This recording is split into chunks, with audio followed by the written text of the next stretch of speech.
ইনস্টাগ্রামেবল cafe তো অনেক আছে, তবে একটা রয়্যাল অ্যাম্বিয়েন্সের খোঁজ যদি তোমরা করে থাকো তাহলে চলে আসতে পারো এই রেস্টুরেন্টে।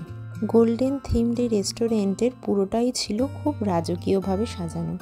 কিন্তু শুধু অ্যাম্বিয়েন্স দিয়ে তো হবে না, খাওয়া দাওয়া কেমন সেটাও তো জানতে হবে।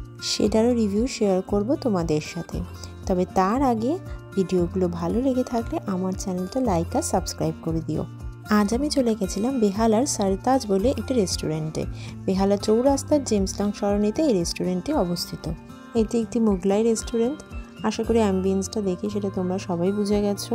সুন্দর করে সাজানো এই রেস্টুরেন্ট ফটো সেশন বা রিলস তৈরি করার জন্য একদম আইডিয়াল।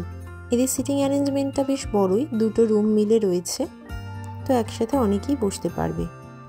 এবার আসি আসল কথায়, মানে খাওয়া দাওয়ার কথায়। তোমাদের সাথে শেয়ার করে নিচ্ছে এদের মেনু কার্ডটা।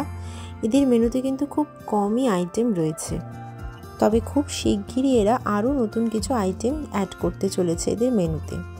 আমি অর্ডার করে নিয়েছিলাম জামা মসজিদ স্পেশাল বাটার চিকেন সিজলার, যেটা খেতে আমার খুব একটা ভালো লাগেনি। বাইরের কোটিংটা ভীষণ কাঁচা কাঁচা লাগছিল। আমার এক্সপ্রেশন দেখেই বুঝতে পারছো তোমরা যে আমার ভালো লাগেনি খেতে খুব একটা। এরপর নিয়ে নিয়েছিলাম মাটন বিরিয়ানি, যেটা ছিল 2 পিস মাটন, রাইস আর আলু। বিরিয়ানিটাও খেতে আমার অ্যাভারেজই লেগেছিল।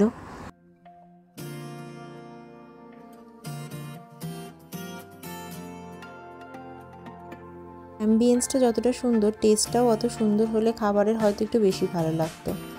তবে এদের মাটনটা খুব সফট ছিল, দেখতেই পাচ্ছ খুব সহজে কেটে যাচ্ছে মাটনটা, আর মাটনটা খেতেও টেস্টি ছিল। তো আজকের মতো এইটুকুই, সবাই ভালো থেকো।